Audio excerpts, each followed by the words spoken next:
जिज्ञासु मित्रों, बहुत बहुत अभिनंदन है आपका दिव्य सृजन में। आप निश्चय ही अब आवाज सुन पा रहे होंगे। पिछली बार आपको आवाज नहीं आ रही थी, लेकिन अब आवाज सुन पा रहे हैं तो कृपया बताएं कि हाँ, आवाज सुन पा रहे हैं। तो लाइव में थोड़ा सा व्यवधान आ गया था, लाइव चर्चा में, लेकिन इसका समाधान कुछ निकाला गया है। तो सुन पा रहे हैं आवाज तो जरूर आप रिप्लाई कीजिए कि हाँ, सुन पा रहे हैं। चलिए आगे बढ़ते हैं हम चर्चा की ओर। तो आज का जो विषय है कि सबसे बड़ी वीरता, अपने मुख से अपनी निंदा। जी हां, आवाज आ रही है, अच्छी बात है, आप सुन पा रहे हैं। तो कुछ माइक प्रॉब्लम, ऑडियो प्रॉब्लम अचानक से आने के कारण जो है दिक्कत आई, और उसी में टाइम भी लगा, शुरू करने में भी टाइम इसी कारण लगा क्योंकि ऑडियो प्रॉब्लम पहले से थी, टेक्निकल प्रॉब्लम पहले से दिखाई दे रहा था, इसीलिए शुरू करने में भी टाइम लगा। लेकिन चलिए, अब कोई दिक्कत नहीं है, शुरू हो चुका है यह विषय। तो हम आज के विषय को अच्छे से चर्चा में लेंगे, करेंगे, टाइम देंगे। थोड़ा समय खर्च हुआ है, ज्यादा समय ज्यादा निकल गया, लेकिन कोई बात नहीं, अभी भी समय है आगे बढ़ने के लिए और चर्चा को पूरा करने के लिए। तो आज का जो विषय है, सबसे बड़ी वीरता, अपनी निंदा अपने मुख से, अपनी निंदा अपने मुख से। ये कैसी बात है कि अपनी निंदा कोई अपने मुख से करे। अब इसमें दो विषय आ जाते हैं, इसके दो पक्ष भी होते हैं, उन दो पक्षों पे भी हम चर्चा करेंगे। इसका एक संदर्भ कर्म का संदर्भ है और एक संदर्भ ईश्वर से भी है। इन दोनों संदर्भों में हम इस विषय को समझेंगे कि अपनी निंदा अपने मुख से। और सबसे बड़ी वीरता क्या है? बहुत बड़ी वीरता है विभीषण जी के अंदर। यद्यपि विभीषण जी को वीर नहीं माना जाता, लेकिन फिर भी उनके अंदर वीरता है। कैसी वीरता है, आइए देखते हैं। तो रामचरितमानस में गोस्वामी तुलसीदास जो चर्चा करते हैं, बजरंग बली हनुमान जी लंकनी से मिलने के बाद, लंकनी से मुलाकात करने के बाद, लंकनी से मिलकर लंकनी उन्हें कहती है कि प्रभसी नगर कीजिए सब काजा, हृदय राखी कौशलपुर राजा, गरल सुधा रिपु करहि मिताई, गोपद सिंधु अनल सितलाई। गरल सुधा रिपु करहि मिताई की अमृत और जहां विश्व भी मित्रता कर लेते हैं। गरुड़ सुमेरु रेणु समताही, राम कृपा करी चितवा जाही। मंदिर मंदिर प्रति करी शोधा, बजरंग बली ने महल महल में जाकर शोध किया। शोध किया मतलब सीता जी की खोज की। देखे जहता अगणित योद्धा, और अनेकों योद्धाओं से मिले। गयो दसानन मंदिर माही, अति विचित्र कहीं जात सो नाही। अनेकों योद्धाओं को, बलशाली योद्धाओं को देखा, मायावी राक्षसों को देखा। गयो दसानन मंदिर माही, अति विचित्र कहीं जात सो नाही। फिर वो रावण के महल में भी गए, वहां अत्यंत विचित्र था, जिसका वर्णन नहीं हो सकता। शयन किए देखा कपिते ही, मंदिर महु न दिखी बैदेही। भवन एक पुनि दिख सुहावा, हरि मंदिर तह भिन्न बनावा। हनुमान जी ने इसी प्रकार लंका में घूमते घूमते, अलग अलग महलों को देखते देखते, रावण के महल को भी देखने के बाद उनको एक और महल दिखाई दिया, एक सुंदर महल दिखाई दिया। वहां पर भगवान का अलग ही मंदिर बना हुआ था। रामायुध अंकित गृह शोभा, बरन न जाई नव तुलसी का, वृंद तह देखी हर्ष कपिराई। रामायुध अंकित गृह शोभा, बरन न जाई नव तुलसी का, वृंद तह देखी हर्ष कपिराई। और हनुमान जी प्रसन्न हो गए। क्या प्रसन्न हो गए? कि एक घर ऐसा भी है जहां पर रामायुध धनुष बाण के चिन्ह अंकित हैं। उसकी शोभा वर्णन नहीं की जा सकती। वहां नवीन नवीन तुलसी के पौधे भी लगे हुए हैं। और हनुमान जी वो दृश्य देखकर प्रसन्न हो जाते कि भाई, लंका में ऐसा कहां से आ गया। लंका तो राक्षसों की नगरी है, लंका तो असुरों की नगरी है, तो फिर लंका में ऐसा दृश्य कहां से नजर आ रहा है? लंका निशिचर निकर निवासा, इहां कहां सज्जन करिवासा, मन महु तर करे कपि लागा, तही समय विभूषण जागा। अब हनुमान जी के मन में तर्क करने लगा, हनुमान जी के मन में अनेकों विचार उठने लगे, भाई ये क्या दृश्य है? लंका के अंदर मंदिर दिख रहा है, लंका के अंदर एक घर दिख रहा है जिसमें मंदिर है, लंका के अंदर जो है रामायुद्ध अंकित महल नजर आ रहा है, ये क्या है? हनुमान जी के मन में आया, कहीं रावण यह जान तो नहीं गया कि राम के दूत लंका में प्रवेश कर गए हैं? कहीं रावण को मेरे बारे में पता तो नहीं चल गया? कहीं रावण को मेरे बारे में पता तो नहीं चल गया कि रामदूत लंका आ गए हैं? अब जो है हनुमान जी को थोड़ा सा संशय हो गया कि भाई ये घर किसका है, ये महल किसका है जिसके घर पर रामायुद्ध अंकित है, तुलसी के पौधे लगे हुए हैं, ये कौन है, जरा जाने तो। ये घर है विभीषण जी का। और हनुमान जी क्या करते हैं कि फिर से विप्र रूप धारण करते हैं, ब्राह्मण रूप बनाकर वो विभीषण जी के घर में प्रवेश करते हैं, जानने के लिए कि भाई यहां कौन व्यक्ति रहता है, यहां किसका वास है, ये किसका घर है। ये सारी कहानी जानने के लिए हनुमान जी ने अपना वेश बदला और फिर से विभीषण जी के घर में प्रवेश कर गए। जी हां, विभीषण बहुत वीर हैं। विभीषण की वीरता क्या है? विभीषण की वीरता है कि वो रावण के यहां रहकर भी, लंका में रहकर भी वो धर्म धुरंधर हैं। वो अपने विश्वास से और अपने धर्म से टूटने वाले नहीं हैं, वहां पर अडिग हैं। सकारात्मक परिस्थितियों में सकारात्मक बने रहना कोई वीरता नहीं है, कोई बहुत बड़ी बात नहीं है। लेकिन नकारात्मक परिस्थितियों में भी आप सकारात्मक बने रहे तो वो बहुत बड़ी बात है। आप मनोबली हैं, आप आत्मबली हैं। यदि नकारात्मक परिस्थितियों में भी, नेगेटिव सर्कमस्टेंसेस में भी, यदि नकारात्मक परिस्थितियों में भी आप सकारात्मक बने हुए हैं तो आप बहुत बड़े वीर हैं, इसमें कोई संशय नहीं है। और रही बात विभीषण की, तो विभीषण के लिए छोटी मोटी नकारात्मक परिस्थिति नहीं है। पूरी लंका में विभीषण जैसा दूसरा कोई नहीं है। पूरी लंका में विभीषण जैसा दूसरा कोई नहीं है, इसलिए ये बहुत बड़ी वीरता है। ये विभीषण की बहुत बड़ी वीरता है। इसीलिए विभीषण, अब ये अलग बात है कि राजनेताओं ने और मूर्खों ने, जिनको लगता था कि शब्दों की तुकबंदी करके वो विद्वान हो जाएंगे, जिन मूर्खों को लगता था कि शब्दों की तुकबंदी करके वो विद्वान कहलाएंगे, क्योंकि हमारे देश में चला कि जो कविता लिख देगा वो विद्वान हो जाएगा, ऐसी बात नहीं है।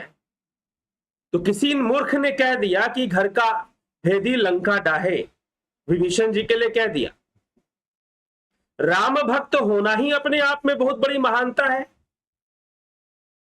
और रही बात, लंका को तो ढा ही देना चाहिए। अब घर का भेदी ढाहे चाहे जो ढाहे, अपने घर को लंका कैसे बना लेते हो भाई? और ये कैसे कह देते हो कि घर का भेदी लंका ढाहे? तो अब क्या हुआ, अब फिल्मों में भी ऐसे डायलॉग का प्रयोग होना शुरू हो गया। लेकिन विभीषण जी की सबसे बड़ी वीरता, विभीषण जी ऐसा नहीं कि पक्ष देखकर अपना मत बदल रहे हैं। जी नहीं, अभी युद्ध शुरू नहीं हुआ है। अभी भगवान राम ने तो समुद्र पार भी नहीं किया है, पार भी नहीं किया है, तब ही विभीषण ने अपना पक्ष बदल दिया था। और रही बात पक्ष बदलने की, तो विभीषण तो लंका में रहते हुए भी रावण के साथ नहीं थे, रावण के पक्ष में नहीं थे। तो ये कहना गलत है कि विभीषण ने अपने भाई को धोखा दिया। क्या रावण को पहले से नहीं पता था कि विभीषण राम भक्त है, विष्णु भक्त है, विभीषण धार्मिक है, विभीषण आध्यात्मिक व्यक्ति है? क्या रावण को पहले से नहीं पता था? रावण को पहले से पता था। तो उसने पहले क्यों नहीं विचार किया? तो विभीषण ने कोई धोखा दिया हो रावण को, जो कहते हैं कि घर का भेदी लंका ढाहे, मैं कहता हूं ये कहावत लिखने वाला व्यक्ति महामूर्ख रहा होगा। अब जो भी लिखा हो उसका नाम विद्वानों में आया हो, उससे क्या फर्क पड़ता है। और जो भी इस कहावत का प्रयोग करता है अपनी किताबों में या बोलचाल की भाषा में, वो सनातन विरोधी है, वो कहीं ना कहीं राम विरोधी है।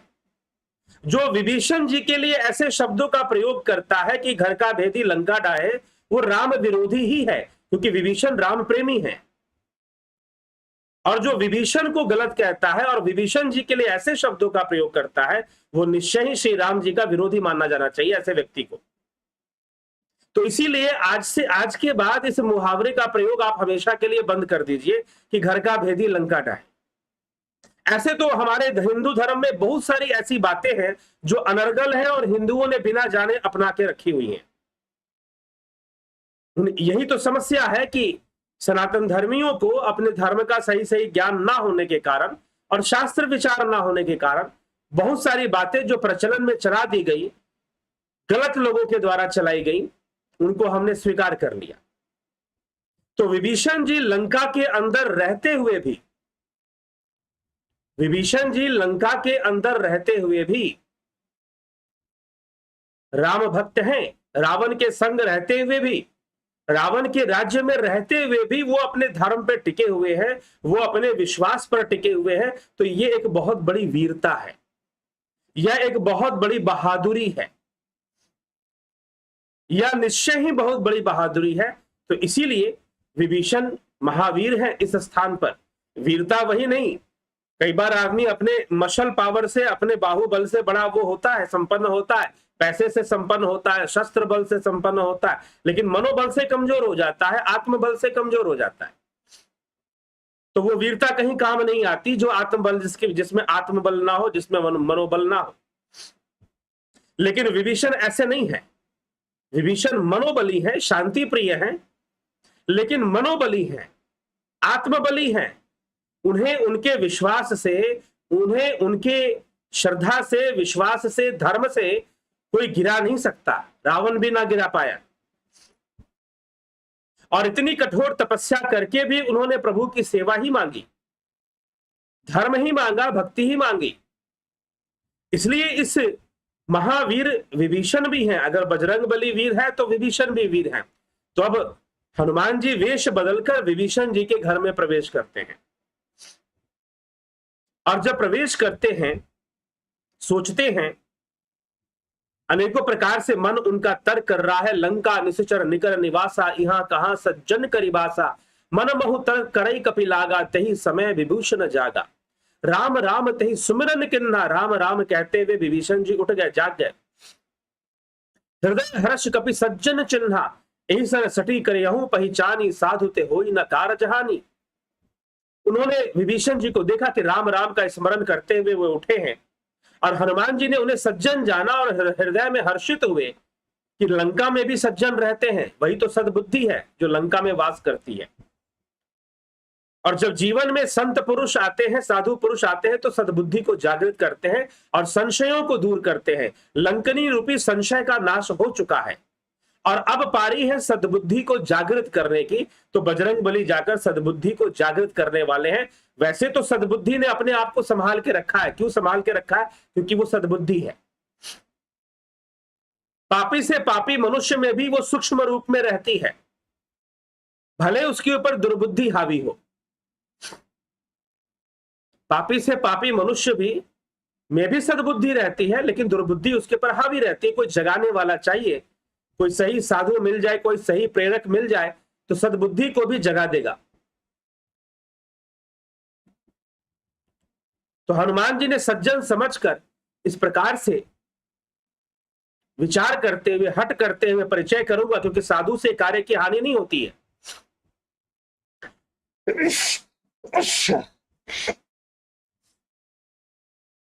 विप्र रूप धरि बचन सुहाए, सुनत विभीषण उठी तह आए, करी प्रणाम पूछि कुशलाई, विप्र कहो निज कथा बुझाई। ब्राह्मण का रूप देखकर हनुमान जी ने उन्हें वचन सुनाए। सुनते ही विभीषण जी उठकर वहां आए और प्रणाम करके कुशल पूछी। हे ब्राह्मण देव, अपनी कथा समझाकर कहिए, लंका में मैंने पहले ब्राह्मण को नहीं देखा। आप कहां से आए हैं? लंका में तो मैंने पहले किसी ब्राह्मण को, आपके जैसा ब्राह्मण मुझे पहले नहीं दिखा। रावण के तांत्रिक ही दिखाई देते हैं, लेकिन आपके जैसा ब्राह्मण मुझे कभी नजर नहीं आया। आप कहां से आए हैं? अपना परिचय दीजिए,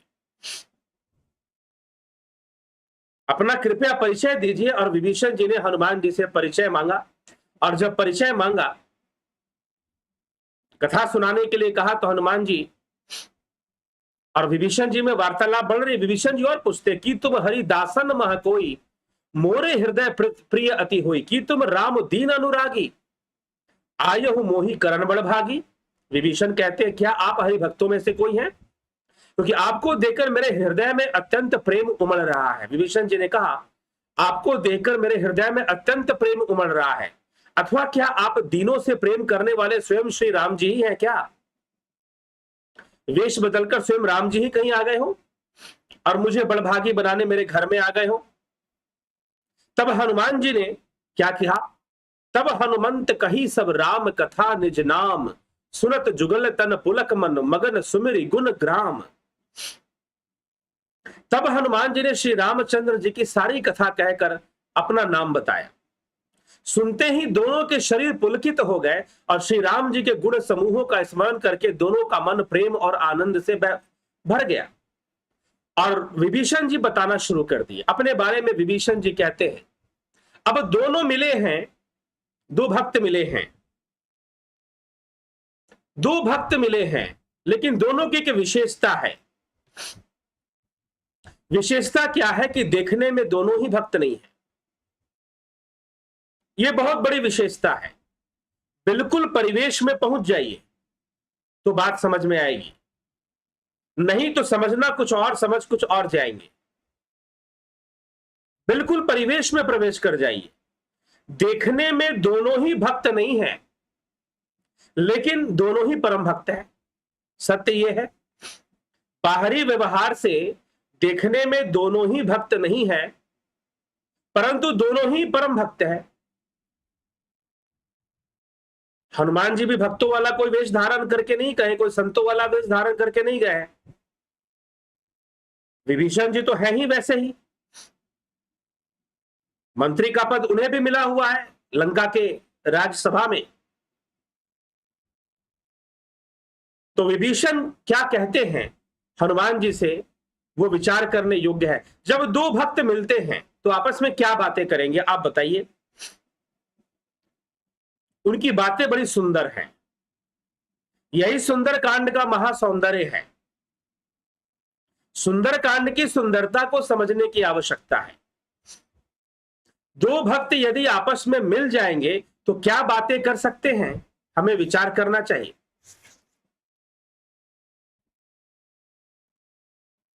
कैसी बातें कर सकते हैं? अगर दो भक्त आपस में मिले तो भक्ति की बातें करेंगे, साधना सिमरन की बातें करेंगे। भाई कैसे चल रही, कोई अपना बताएगा कैसे चल रही है, कैसे नहीं चल रही, लोग अपनी चर्चा करेंगे। लेकिन जब व्यक्ति का ध्यान भक्त दिखने पर होता है, क्योंकि हमारे देश में और विश्व के ज्यादातर देशों में डेमोक्रेसी है, तो दिखने का बड़ा महत्व होता है कि आप दिखते कैसे हो। आप हो कैसे ये बाद में है, लेकिन आप दिखते कैसे हो इसका ज्यादा इंपॉर्टेंस बढ़ जाता है। अब हनुमान जी भी भक्त नहीं दिखते, विभीषण भी भक्त नहीं दिखते, लेकिन है दोनों परम भक्त, योगी हैं, परम योगी हैं। अब दोनों में चर्चा शुरू होती है। तो विभीषण जी पहले अपनी कहानी सुनाते हैं। अपनी बात सुनाते हुए कहते हैं, सुनहु पवन सुत रहनी हमारी, जिमि दस नहीं महु जीभ बिचारी, तात कबहु मुहि जानी अनाथा, करी हो कृपा भानुकुल नाथा। हे हनुमान जी, हे पवन पुत्र, मेरी बात सुनो। मैं यहां वैसे ही रहता हूं जैसे दांतों के बीच में बेचारी जीभ हो, लेकिन फिर भी राज तो जीभ का ही चलता है। भले जीभ अकेले है और दांतों के बीच में रहती है और दांतों से कई बार कटती भी है, लेकिन फिर भी बचकर सारे काम कर लेती है, दांतों से बचकर सारे काम कर लेती है।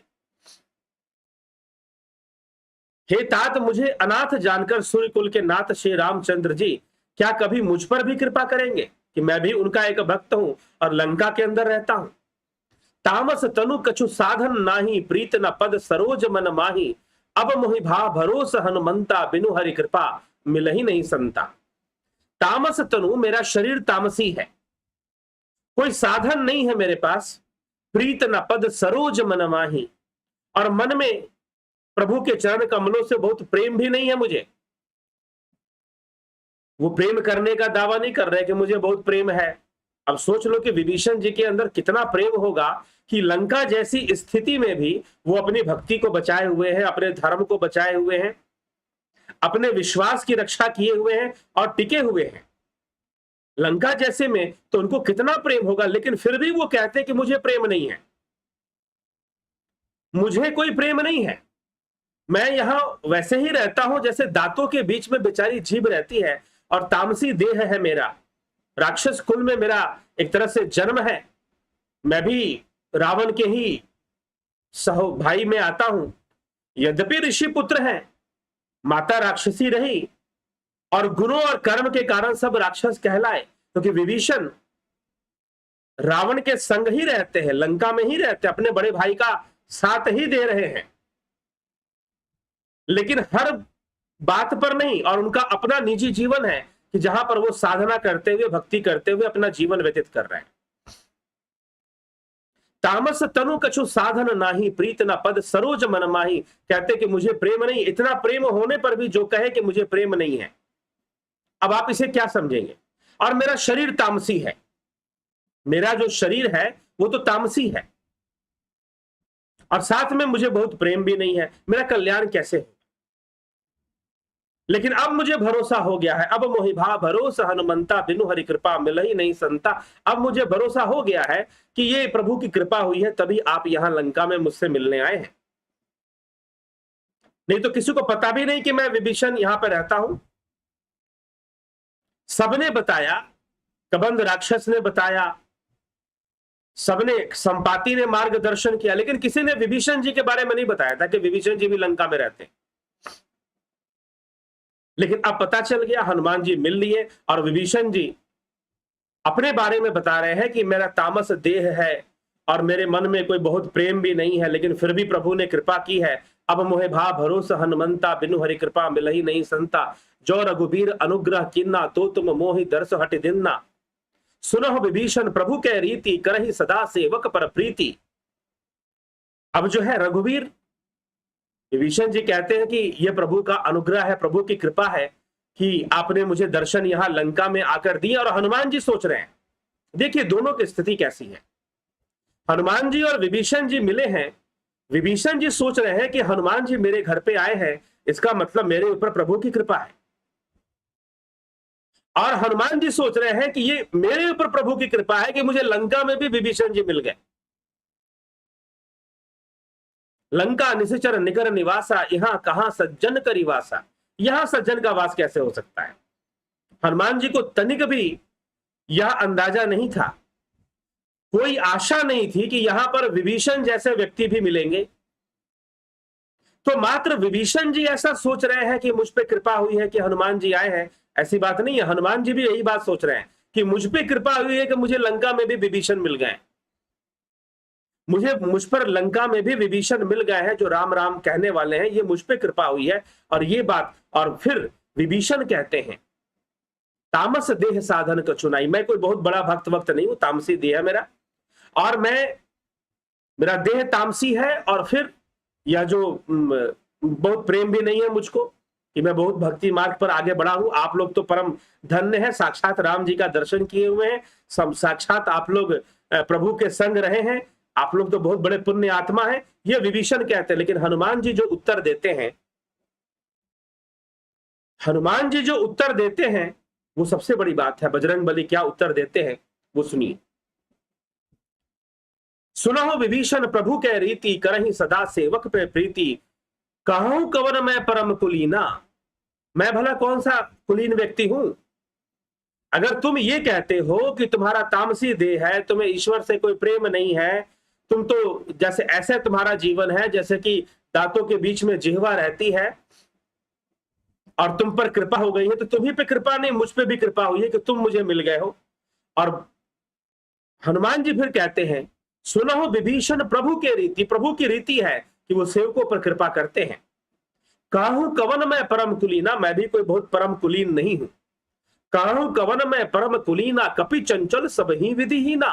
और जो वानर होते हैं उनको तो लोग हीन ही समझते हैं, वनवासी जाति है ये, सभ्यता के साथ रहने वाले लोग नहीं है ये।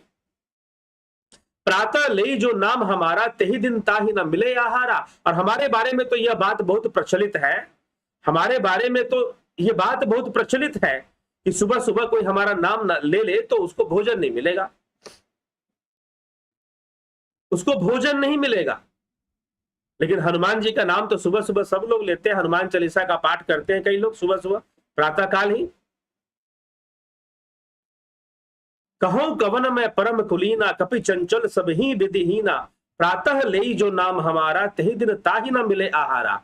कि प्रातः प्रातः अगर कोई हमारा नाम ले ले हम वानरों का, तो उसको भाई भोजन ना मिले, हमारे बारे में ऐसा कहा जाता है। और हम कौन से परम कुलीन हैं, लेकिन फिर भी प्रभु की कृपा होती है। तो कैसे होती है?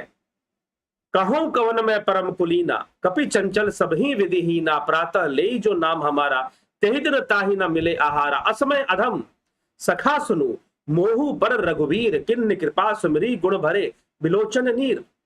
ये सखा सुनिए, मैं ऐसा अधम हूं, पर श्री रामचंद्र जी ने मुझे अधम पर भी कृपा की है। ये प्रभु का गुणगान है, और वो कहते कि उनकी कृपा मुझ पर भी होती है। तो हनुमान जी के दोनों नेत्र प्रेम अश्रुओं से भर जाते हैं।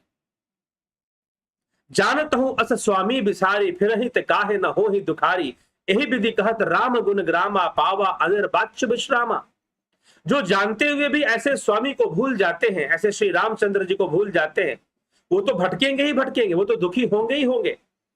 और इस प्रकार श्री राम जी के गुण समूहों को कहते हुए उन्हें अनवरचनीय शांति प्राप्त होती है। दोनों आनंद उठाते हैं, दोनों आनंदित होते हैं। हनुमान जी भी आनंदित हो रहे हैं और विभीषण जी भी आनंदित हो रहे हैं। लेकिन एक विशेषता है दोनों की चर्चा में, ये सच्चे भक्तों की चर्चा है। सच्चे भक्त जब मिलते हैं तो कुछ इस ढंग से बातें करते हैं, वो कभी अपनी बड़ाई अपने मुख नहीं कर पाते। ना विभीषण जी अपनी बड़ाई अपने मुख कर रहे हैं, और हनुमान जी इतना बड़ा कार्य कर चुके हैं, समुद्र लांघ कर जा चुके हैं, और 3-3 बाधाओं को, जो कि कठिन बाधाएं थी, सरल बाधाएं नहीं थी, उन बाधाओं को लांघ चुके हैं अपने बुद्धि विवेक से, अपने बल से। लंका में पहुंच चुके हैं, लंकनी का भी समाधान, लंकनी का संशय निवारण कर चुके हैं, लंकनी को भेज चुके हैं लंका से बाहर, उसे ज्ञान देकर, उसे सत्संग देकर। कल हमने सुना इस विषय पर चर्चा। इतना सब कुछ कर चुके हैं, लेकिन फिर भी हनुमान जी विभीषण से जो बातें करते हैं, क्या है? कहूं कवन मैं परम कुलीना, कपि चंचल सब ही विधिहीना। कौन मैं कोई कुलीन नहीं हूं, मैं कोई, मेरा जन्म किसी बहुत अच्छे कुल में नहीं हुआ है।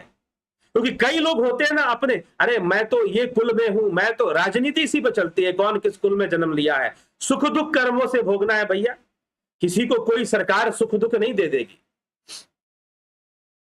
जिसके कर्म में है दुख, वो कर्म के रास्ते पहुंच ही जाएगा।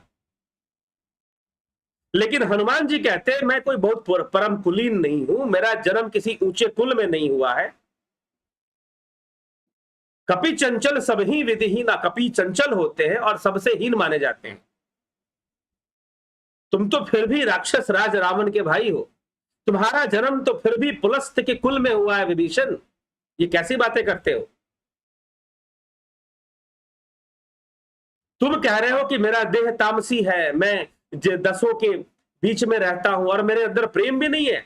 अरे मैं तो ये चमत्कार देख रहा हूं। विभीषण, हनुमान जी के लिए बहुत बड़ी बात है कि भाई लंका में रहकर ये व्यक्ति भक्त बना हुआ है। अरे हम तो चलो बाहर रहते हैं, मैं तो किष्किंधा में रहता था, मेरे लिए कोई बंधन नहीं था कि मैं राम की भक्ति करूं या ना करूं। लेकिन जिसके लिए इतना बंधन है, जिसके ऊपर इतने अंकुश हैं, इतने अंकुश, इतना बंधन होने के बाद भी विभीषण का साहस देखो, विभीषण की वीरता देखो, विभीषण की बहादुरी देखो कि ऐसे माहौल में भी वो सनातन धर्मी बना हुआ है, मलेच्छों के बीच भी अपने धर्म को बचा के रखा हुआ है। तो विभीषण की ये बहादुरी है, विभीषण की ये वीरता है जो असाधारण है, साधारण नहीं है। इसलिए सुंदर कांड में भक्ति का सौंदर्य है, समर्पण का सौंदर्य है, विश्वास का सौंदर्य है। तो विभीषण जी कहते हैं, इस प्रकार से वो अपनी बात कहते हैं, तो हनुमान जी समझाते हुए कह देते हैं, अरे ऐसा कुछ। अब ये नहीं कि हनुमान जी प्रसन्न हो जाए कि चलो मेरी आओ भगत हो रही है, मुझे संत कह रहा है ये व्यक्ति, अब मोहे भाव भरोसा हनुमंता बिनु हरि कृपा मिलहि नहीं संता। इस प्रकार से मुझे संत की उपमा दे रहा है तो मैं अपने आप को संत बना लेता हूं। जी नहीं, क्योंकि कोई हमें संत कहे, कोई हमें महात्मा कहे तो बड़ी संतुष्टि मिलती है, अहंकार संतुष्ट होता है भीतर वाला। तो कई बार ऐसी स्थिति बनती है। तो इसलिए हनुमान जी ऐसे व्यक्ति नहीं है, हनुमान जी को कोई क्रेडिट नहीं लेना है और ना ये स्वीकार करना है, और ना वो कोई साधु वेश में गए हैं, वो संत बन के गए भी नहीं है। इसलिए कहा गया कि यो कुवेश साधु सन मानु जिमि जग जामवंत हनुमानु। अगर साधु कुवेश भी धारण कर ले तो वो साधु होता है और सम्मान के योग्य ही होता है, और समाज उसका सम्मान करने लग जाता है, भले शुरू में ना करे बाद में करे। तो कियहु कुवेश साधु सन मानु जिमि जग जामवंत हनुमान।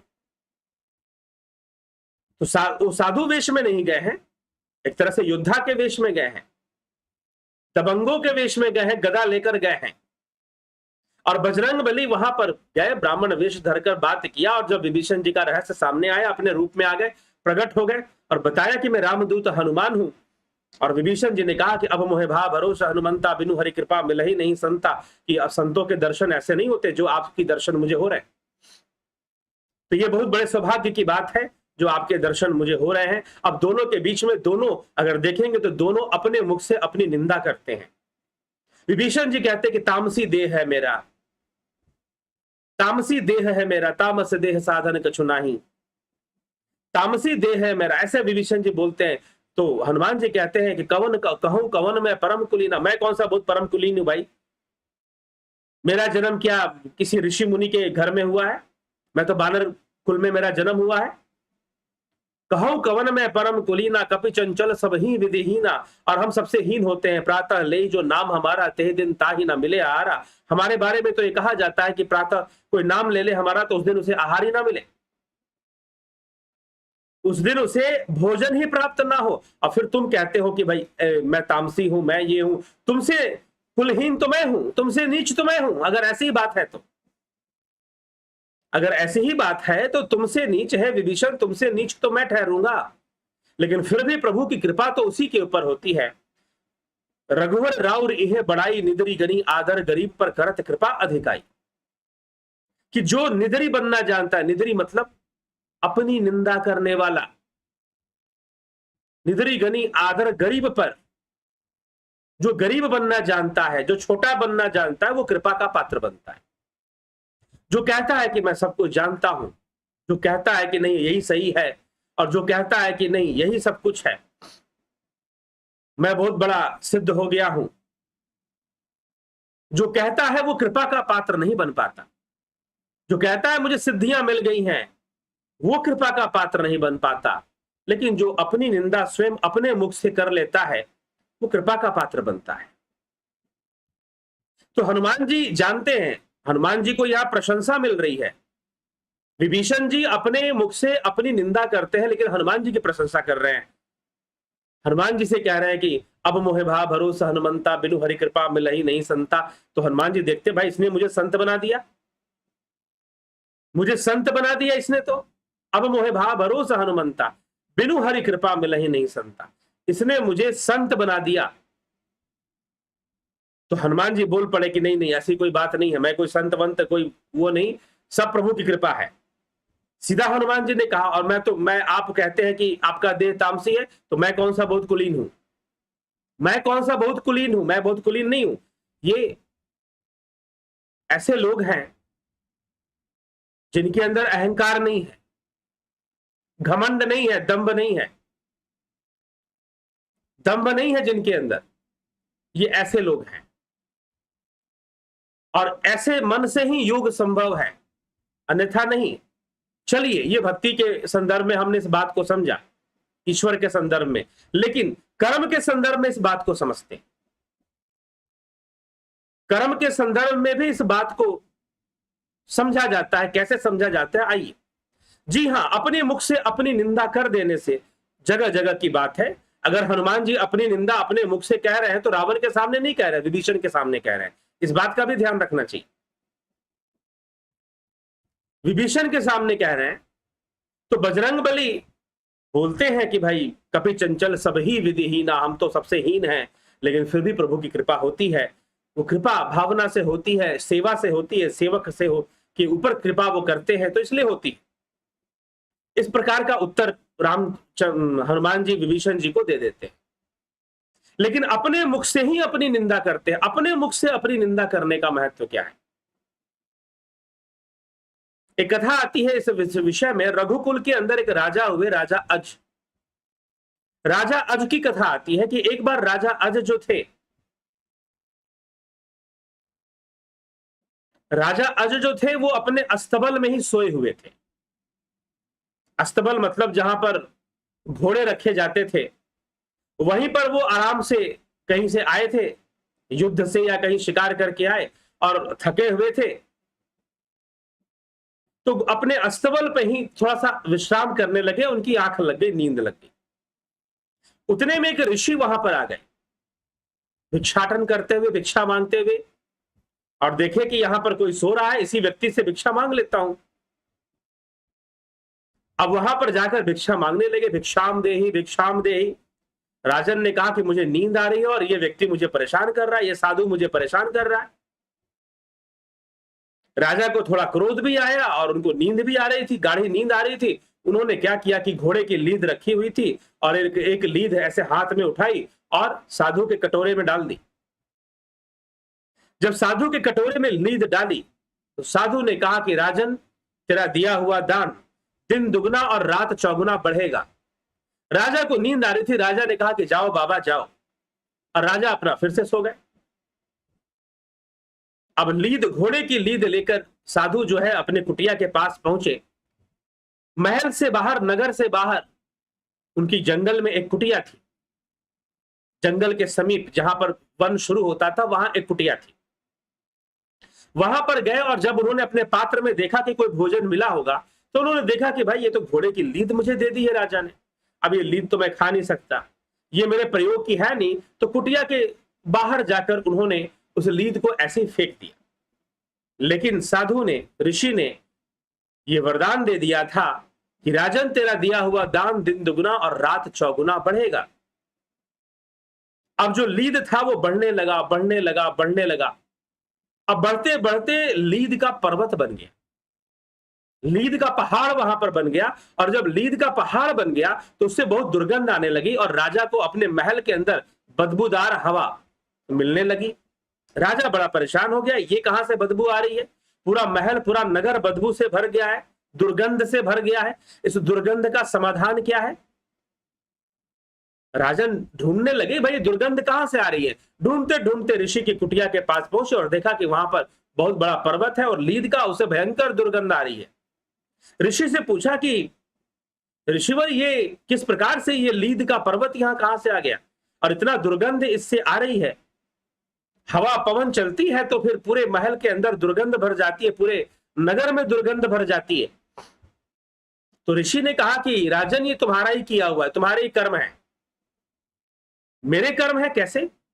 तो ऋषि ने कहा कि एक बार आप अस्तबल में सो रहे थे और मैं चला गया आपके पास भिक्षा मांगने के लिए। आपने मुझे, नींद आपको आ रही थी, लेकिन आपने नहीं देखा कि कौन से ऋषि है, क्या है, कौन है। आपने मुझे घोड़े की लीद मेरे भिक्षा पात्र में घोड़े की लीद डाल दी और मैंने तब आपको वरदान दे दिया कि आपका दिया हुआ दान दिन दुगुना और रात चौगुना बढ़ेगा। और वो बढ़ते बढ़ते एक पर्वत हो चुका है।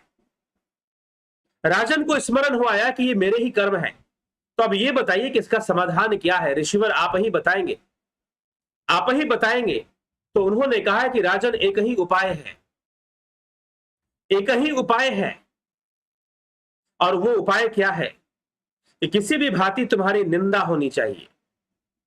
तुम अपनी निंदा करवाओ। तुम्हारे राज्य की जनता तुम्हारी बहुत प्रशंसा करती है और तुम्हें उस प्रशंसा की नजर लग गई है, समझो ऐसा। तुम अपनी निंदा करवाओ तो शायद इससे समस्या का समाधान होगा। तो मैं निंदा कैसे करवाऊं, किस तरह से निंदा करवाऊं? आप बताएं, निंदा करवाने का माध्यम कैसा है? क्या निंदा करवाने के लिए मैं क्या कर सकता हूं? तो साधु ने कहा कि राजन, यदि तुम अपना निंदा करवाना चाहते हो तो पर स्त्री गमन करो, या पर स्त्री गमन का आरोप तुम्हारे ऊपर लगना चाहिए, तुम्हारे चरित्र पर आरोप लगना चाहिए, तभी जाकर तुम्हारी निंदा होगी। और सारी जनता, कुछ ऐसा करो कि सारी जनता तुम्हारी निंदा करे, तो उनकी निंदा से तुम्हारे कर्म कटेंगे, और जैसे जैसे कर्म कटेंगे ये घोड़े की लीद का जो पहाड़ है ये घटता जाएगा, घटता जाएगा, घटता जाएगा। चरित्र पर आरोप कोई नहीं लेना चाहता। कौन चाहेगा कि उसके चरित्र पर आरोप लगे?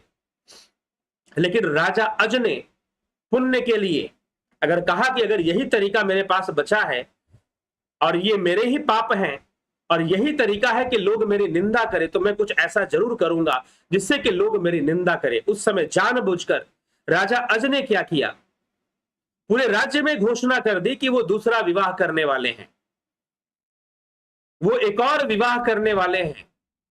और वह विवाह किससे करेंगे? वह विवाह करेंगे एक बालिका से। बालिका जो उनके मंत्री की ही पुत्री है, जो अभी कुंवारी है, और बालिका है, विवाह के योग्य भी नहीं हुई, अभी तरुण भी नहीं हुई, अभी वो बालिका ही है। ऐसी कुंवारी लड़की से जो पूजने योग्य है उससे वो विवाह करेंगे। और ऐसा ही स्वांग उन्होंने किया, जानबूझकर जनता को दिखाया कि उसने उसे छोटी सी बालिका से विवाह कर लिया है और उसके साथ लेकर, जबकि राजा प्रौढ़ावस्था को प्राप्त कर चुके हैं, और एक 10-11 साल की लड़की से विवाह कर लेना, सारी जनता और दूर दूर तक राजा की निंदा होने लगी कि हमारा राजा कितना घोर पापी है। देखो, एक बालिका से इसने विवाह कर लिया, एक कुंवारी बालिका से उसने विवाह कर लिया, एक इस तरह की छोटी बच्ची से शादी कर ली इसने। यह कितना कामी, अगर कामी ही ये था तो कोई सुंदर स्त्री ढूंढता, क्या इसे ना मिलती? ये तो राजा था। लेकिन एक छोटी सी बच्ची के साथ विवाह करना, जो भी सुनता राजा की घोर निंदा करता। इतना तो दूर की बात, राजा ने उस बालिका को अपने साथ रथ पर बिठाकर, वैवाहिक वस्त्र पहनाकर, वैवाहिक जोड़े में जैसे दूल्हा दुल्हन बैठते हैं वैसे रथ पर बैठकर राजा पूरे नगरी में घूमने लगा। और जिसने भी देखा राजा के ऊपर थूकना शुरू कर दिया। राजा की जनता ने खूब थूका, खूब निंदा की, और थूक कर निंदा करके जो है वो घूमने लगा, और घूमते घूमते सारा घूम गया। लोगों ने खूब निंदा की, और अगले दिन साधु के पास पहुंचा तो देखा कि जो है लीद जो है वो घट गई है, थोड़ी सी बची हुई है, थोड़ी सी, इतनी सी बची हुई है। तो पूछा कि महाराज ये कितनी बची हुई है? अभी भी इतनी बची हुई है, ये फिर बढ़नी शुरू हो जाएगी, जब तक ये खत्म नहीं होगी तब तक समस्या है। राजा ने कहा बिल्कुल समस्या है। तो उन्होंने कहा कि भाई ये कैसे खत्म होगी, ये कैसे खत्म होगी? तो उन्होंने कहा कि अभी भी कोई ऐसा है जिसने तुम्हारी निंदा नहीं की है, जब तक वो निंदा ना करेगा तब तक ये लीद भी जो बची है ये बढ़ते रहेगी और फिर से समस्या आ जाएगी सामने। तो कौन है जो निंदा नहीं किया? भाई अब राजा सोचने लगे कौन है निंदा नहीं किया, कौन है निंदा नहीं किया, सोचने लगे कौन है जिसने निंदा नहीं किया। बहुत सोचा राजा ने, तो राजा के सामने एक चेहरा ध्यान आया, मंत्री। क्योंकि मंत्री जानता था कि मेरी पुत्री है, और ये बस राजा ने अपनी निंदा करवाने के लिए, क्योंकि ऋषि मुनि ने यही उपाय बताया है, तो राजा ने बस अपनी निंदा करवाने के लिए ये स्वांग किया है, ये वेश बदला है। लेकिन वास्तव में राजा मेरी पुत्री को अपनी पत्नी की तरह नहीं रखेंगे, ये मंत्री को पता है। और मंत्री पहले से राजा ने कह दिया था कि ऐसी ऐसी बात है, तो मंत्री तैयार हो गए थे। लेकिन अब राजा ने अब दूसरा स्वांग किया, दूसरा अभिनय शुरू कर दिया बिना मंत्री को बताए। राजा ने घोषणा कर दी कि मैं अपनी नव विवाहिता के साथ सुहाग रात मनाऊंगा, भेजो उसे मेरे कमरे में। अब जब मंत्री ने जब ये देखा कि ये क्या भाई, अब तक तो नाटक चल रहा था अपनी निंदा करवाने का, ये क्या? अब मंत्री ही तो बचा था जिसने निंदा नहीं की थी। राजन के पास अब एक यही उपाय था। वो जानते थे कि उस बालिका के साथ वो कुछ करेंगे नहीं, लेकिन मंत्री की भी नजरों में गिरना जरूरी है। जब तक गिरूंगा नहीं तब तक ये निंदा ही नहीं करेगा मेरी। तो उन्होंने झूठ मूठ कर उस बालिका को अपने कमरे में भी बुलाया। मंत्री ने निंदा करनी शुरू कर दी, और जैसे मंत्री ने निंदा करनी शुरू कर दी, राजा को गालियां देनी शुरू कर दी, इस्तीफा देना शुरू कर दिया, बोलना शुरू ही किया। कुछ डायलॉग बोला होगा, राजा ने कहा कि बस हो गया, उसकी पुत्री को उसे वापस कर दिया। उसकी पुत्री को उसे वापस कर दिया कि ले जाओ भाई अपनी पुत्री। और मंत्री ने भी निंदा कर दी। अब निंदा कर दी, मंत्री ने समझ लिया कि राजा ने यह भी एक नाटक किया था मेरे मुख से निंदा करवाने के लिए। राजा फिर साधु के पास गए। राजा फिर साधु के पास गए और साधु के पास जाकर साधु से कहा कि महाराज आप बताइए। तो अभी भी लीद थोड़ी बची हुई थी, अभी भी लीद बची हुई। तो साधु ने कहा कि अभी भी लीद बची हुई है, ये कैसी लीद है? तो उन्होंने कहा कि ये उतनी ही लीद है जितना तुमने मेरे कटोरे में डाली थी, ये उतनी ही है बस। तो इसका क्या उपाय है महाराज, क्योंकि ये बची रहेगी तो फिर मैं क्या करूंगा? तो कहा कि राजन, तुमने अभी भी एक व्यक्ति बचा है जिसने निंदा नहीं की, और वो है तुमने खुद से अपनी निंदा नहीं की है। इसीलिए अब तुम अपनी निंदा करोगे, और कैसे करोगे? इस लीद को खाकर करोगे। तुम्हें ये लीद खानी पड़ेगी, दूसरा कोई विकल्प नहीं है, क्योंकि तुमने मुझे खाने के लिए दी थी, तुम्हें खानी पड़ेगी। अब राजा ने उस लीद की छोटी छोटी गोलियां बनवाई और पानी के साथ गटकना शुरू किया, और सोचने लगा कि मैं कितना नीच हूं कि मैंने ऐसा कर्म किया, और अपनी भी निंदा वो करने लगा। तब जाकर वो लीद समाप्त हुआ और उसे अपने कर्मों से मुक्ति मिला। तो कर्म सिद्धांत के हिसाब से हम देखेंगे तो अपने मुख से अपनी निंदा हमारे पापों का नाश करता है, हमारे पापों का नाश करता है, हमारे कर्मों का नाश करता है। तो अपने मुख से अपनी निंदा स्वयं कहो कि हमने कोई पाप किया होगा तभी हमारे जीवन में दुख आता है, स्वयं को। इसलिए गोस्वामी रामचरितमानस की विशेषता है, तुलसीदास जी अपनी ही निंदा करते हैं और शुरू से कर रहे हैं कि भाई मेरे अंदर कोई गुण नहीं है, मुझे कविता लिखने नहीं आती है, मोसो कवन कुटिल खल कामी। यहां तक बोलते हैं कि मुझसे बड़ा कुटिल कौन होगा, मुझसे बड़ा कामी कौन होगा। तो ये भी एक आदर्श है अपने आप में, इस तरह से बातें करना। महाभारत के विषय में एक बहुत सुंदर घटना आती है। महाभारत में इस विषय में, निंदा के विषय में, स्वनिंदा की बात कर रहा हूं, दूसरों की निंदा की बात नहीं कर रहा, अपनी निंदा, अपने मुख से अपनी निंदा।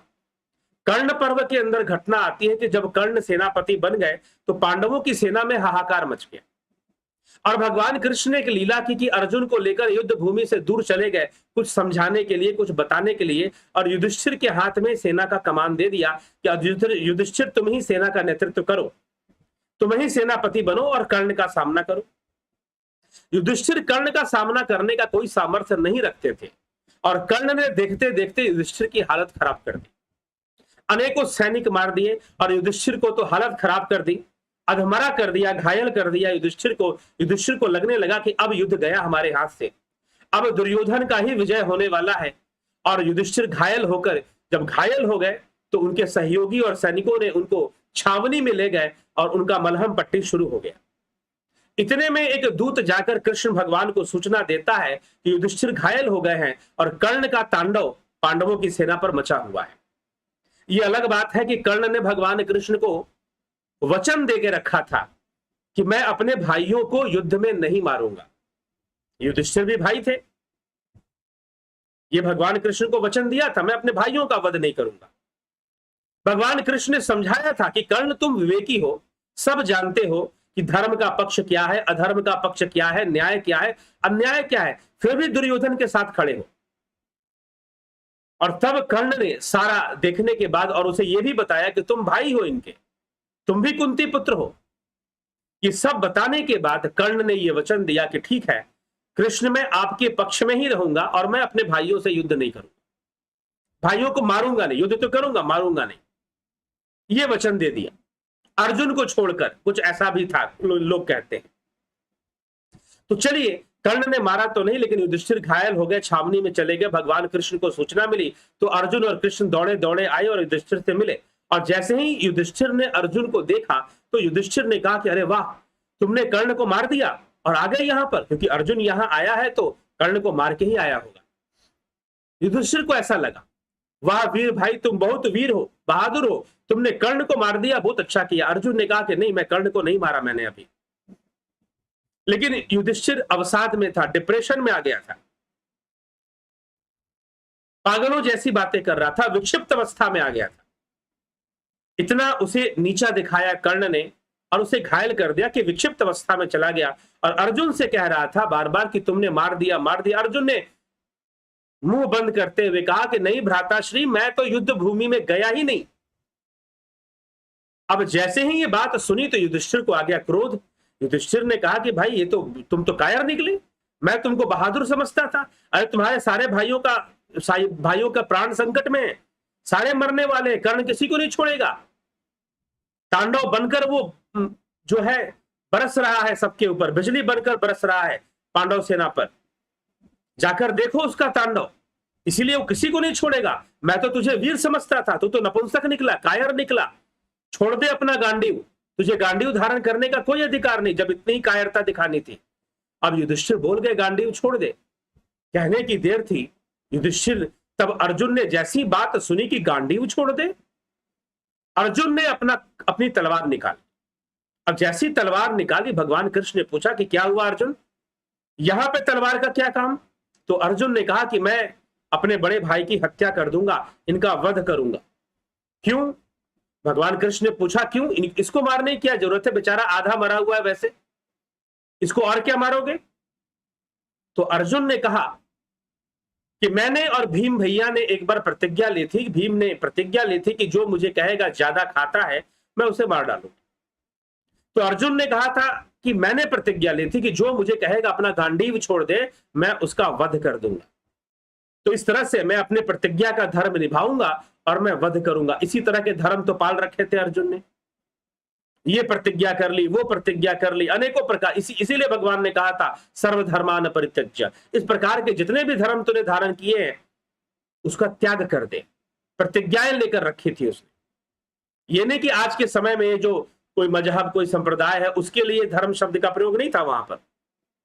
अर्जुन ने बहुत तरह के धर्म धारण करके रखे थे, इसलिए कहा भगवान ने कि सर्वधर्मान परित्यज्य। तो प्रतिज्ञा ले रखी थी कि मैं जो कहेगा गांडीव छोड़ दे मैं उसका वध कर दूंगा। तो अर्जुन वध करने पे उतारू हो गया। तो भगवान ने देखा कि तो गड़बड़ कर देगा, अपने ही भाई को मार देगा, बड़ा मूर्ख आदमी है। मूर्खता ही तो है ऐसे ऐसे प्रतिज्ञाएं लेना। अगर महाभारत में कोई प्रतिज्ञा नहीं लेता था तो कृष्ण नहीं लेते थे, अर्जुन तो प्रतिज्ञा लेता ही था। बेचारों ने अपनी प्रतिज्ञा की पालना करने में द्रौपदी का चीरहरण करवा दिया। कितना दुर्भाग्यपूर्ण है। धर्म क्या, इसी को कहते हैं सात्विक अहंकार, सतोगुण से नुकसान हो जाना। मैंने ये प्रतिज्ञा ले रखी है, मैंने वो, भीष्म ने कहा कि मैंने प्रतिज्ञा अलग ले रखी है, मैं कैसे राजा की बात को काट दूं। और सब वहां पर बूढ़े बुजुर्ग बैठकर भी द्रौपदी का चीरहरण देखते रह गए अपनी अपनी प्रतिज्ञा निभाने के चक्कर में। और कृष्ण इसी प्रकार के धर्म का विरोध करते हैं कि ऐसे धर्म को धारण मत करो जिसमें धर्म की हानि शुरू हो जाए। ऐसे धर्म को मत धारण करो जिसमें धर्म की हानि शुरू हो जाए। तो प्रतिज्ञा, ऐसी प्रतिज्ञा मत लो।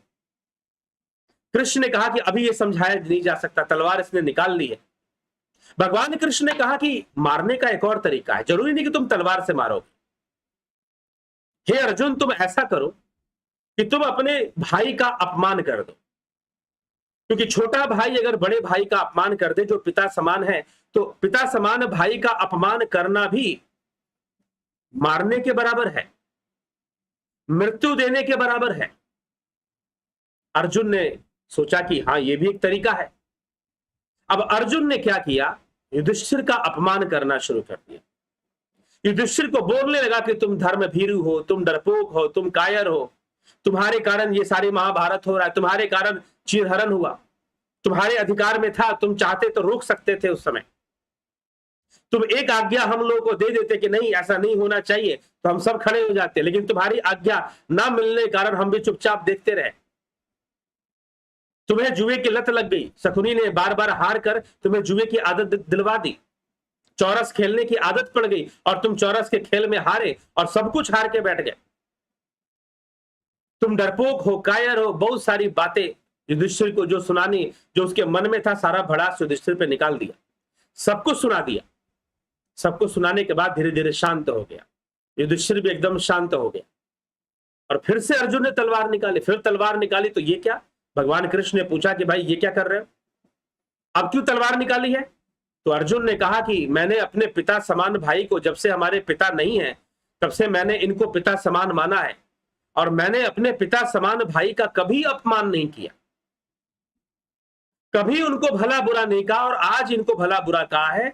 मुझे बहुत दुख हो रहा है, मुझे ग्लानि हो रही है, इसलिए मैं आत्महत्या करूंगा। ये तलवार मैंने अपने लिए निकाली है, मैं अपनी गर्दन अपने तलवार से काटकर अपने प्राणों का त्याग कर दूंगा, तभी ग्लानि मुक्त हो पाऊंगा, तभी ग्लानि मुक्त हो पाऊंगा। भगवान कृष्ण ने कहा कि अब ये दूसरी समस्या, साइकोलॉजिकल प्रॉब्लम्स कैसे संभाले। कृष्ण भगवान कुछ नहीं कर रहा है, कृष्ण भगवान का सबसे बड़ा युद्ध यही है कि वो सारे योद्धाओं के साइकोलॉजिकल प्रॉब्लम सॉल्व कर रहे हैं। भगवान कृष्ण ने कहा कि ये क्या, अब ये आत्महत्या करने पे उतारू, क्योंकि बड़े भाई का अपमान करके ग्लानि से भर गया, अब ग्लानि को दूर करने के लिए आत्महत्या करने की बात करता है। विचित्र प्राणी है। भगवान कृष्ण ने कहा कि अर्जुन, इसका भी उपाय है। जैसे तुमने भाई का अपमान करके, जैसे तुमने भाई का अपमान करके भाई की मृत्यु, भाई को मार दिया, मृत्यु जैसा ही दंड दे दिया, तो एक उपाय यह है कि तुम अगर ग्लानि मुक्त होना चाहते हो, तुम अपने आप को ही मारना चाहते हो, तो सबसे अपनी निंदा करो, सबको बताओ कि तुम्हारे अंदर क्या कमियां हैं, तुमने भी तो बहुत सारी गलतियां की हैं। अर्जुन ने कहा कि जी प्रभु, मैंने भी बहुत सारी गलतियां की हैं। और अर्जुन बोल पड़ा कि मैं चाहता तो द्रौपदी की लाज बचा सकता था, मैं चाहता तो चीरहरण नहीं होता, मैं सबकी आज्ञा तोड़कर, भीष्म पितामह और बड़े भाई तोड़कर मैं भी रोक सकता था, लेकिन मेरे अंदर भी कमी थी, मैं भी कहीं ना कहीं डरपोक था, मैं भी भीरू था, और साथ में कामी भी बहुत हूं, इसलिए मैंने कई विवाह भी किए। अर्जुन ने कई विवाह भी किए थे। हाँ, ये बात जरूर है कि अर्जुन जब स्वर्ग में गया था तो अप्सराओं का प्रपोजल भी नकार दिया था, अप्सराएं उससे विवाह करना चाहती थी लेकिन मना कर दिया था। तो मनोबली भी था, आत्मबल भी था, चरित्र बल भी था, लेकिन उसने कहा कि मैं कामी पुरुष हूं, मेरे अंदर बहुत तरह की गलत भावनाएं हैं, ईर्ष्या द्वेष मेरे अंदर भरे हुए हैं, और अपनी ही निंदा चारों तरफ करना उसने शुरू कर दिया, अपने ही लोगों के बीच में अपनी ही निंदा करना शुरू कर दिया। और तब जाकर उसका मन शांत हुआ, और मन शांत हुआ तो युद्ध के लिए गया और कर्ण का वध किया, तब जाकर कर्ण का वो वध करता है। तो इसलिए स्वनिंदा, अपने मुख से अपनी निंदा करना। अब कई बार एक और इसका दूसरा पक्ष है मनोविज्ञान का, तो उसमें हम जाएंगे तो कई बार लोग जब डिप्रेशन में होते हैं तो भी अपनी निंदा करते हैं, अपने बारे में हमेशा नेगेटिव सोचते रहते हैं। तो ऐसा नहीं होना चाहिए। अपनी निंदा करने का मतलब यह है कि अपने कमियों को दूर कीजिए और अपने आप को घमंड और अभिमान से, दंभ से बचाइए। आपके अंदर किसी प्रकार का घमंड ना आ जाए, दंभ ना आ जाए, इससे अपनी रक्षा कीजिए। क्योंकि जब घमंड आ जाता है, जब दंभ आ जाता है, तो व्यक्ति बहुत सारी गलतियां करता है। उन गलतियों से आप बच पाएंगे। वो सतर्क नहीं रहता, अपने अभिमान में चूर हो जाता है, और उसके शत्रुओं को तभी मौका मिलता है उसका नुकसान पहुंचाने का। तो स्वनिंदा, अपने मुख से अपनी निंदा, यह भी एक वीरता है, बहादुरी है, हर व्यक्ति नहीं कर पाता। राजा अज बहादुर थे, वीर थे, मनोबली थे, आत्मबली थे, इसलिए अपने चरित्र पर दाग लेकर भी उन्होंने अपने पापों का नाश किया, निंदा करवाई लोगों से, निंदा करवाई लोगों से। तो इसलिए स्वनिंदा, स्वयं को प्रतिष्ठित करना, आप अपने कर्म से प्रतिष्ठित हो जाएंगे, आप अपने ज्ञान से प्रतिष्ठित हो जाएंगे, ये समझने की बात है। लेकिन अपनी ही बड़ाई करना, अब लोकतंत्र में तो अपनी ही बड़ाई चलती है, कुछ ऐसा माहौल बन जाता है जो ना भी किया हो वो भी बोल जाओ कि हमने किया है। तो कई तरह की बातें, ठीक है, बस इस कॉन्सेप्ट को समझना है कि स्वनिंदा करने से हमारे बुरे कर्म कटते हैं, स्वनिंदा से हमारे पाप खत्म होते हैं। इसका मतलब यह भी नहीं है कि हम किसी गलत व्यक्ति के सामने अपनी निंदा शुरू कर दें। यदि हनुमान जी अपनी निंदा कर रहे हैं, स्वनिंदा कर रहे हैं कि कहूं कवन मैं परम कुलीना कपि चंचल सब ही विधिहीना, तो विभीषण जी के सामने कर रहे हैं, रावण के सामने नहीं कर रहे, या काल नेमी के सामने नहीं कर रहे। तो विवेक प्रधान है, विषय को समझना चाहिए। कुल मिलाकर विषय यह है कि अहंकार नहीं होना चाहिए, अभिमान नहीं होना चाहिए। किसी भी बात पर, किसी भी विषय पर, किसी भी गुण या प्रतिभा पर जो है वो सब प्रकृति के हाथ में है, कर्म सिद्धांत के हाथ में है। जो भी आपको मिल रहा है उसी के कारण से है, इसलिए अपने ऊपर कभी अभिमान नहीं करना चाहिए। ऐसा विवेक हमारे अंदर होना चाहिए। और स्वनिंदा हमारे पापों का नाश करता है। जहां आवश्यक नहीं है वहां व्यर्थ के अपने गुणों का अपने ही मुख से गान नहीं करना चाहिए। व्यर्थ के अपने गुणों का अपने ही मुख से गान नहीं करना चाहिए। इस विषय को हमें समझ लेना चाहिए और समझ के चलना चाहिए। तो चलिए, यही मुख्य विषय था, चर्चा का विषय। काफी थोड़ा सा व्यवधान भी आया, लंबा भी आया, तो आगे से एडिट भी हो जाएगा वीडियो, चिंता ना करें। आपको जहां से शुरू हुआ है वहीं से मिलेगा। तो विराम देंगे और आपके कमेंट्स को आज नहीं पढ़ेंगे, बस विराम देंगे आज इसी स्थान पर। कल फिर मिलते हैं नए विषय के साथ, नई लाइव चर्चा के साथ। सुंदरकांड के प्रसंगों में अभी बहुत कुछ है।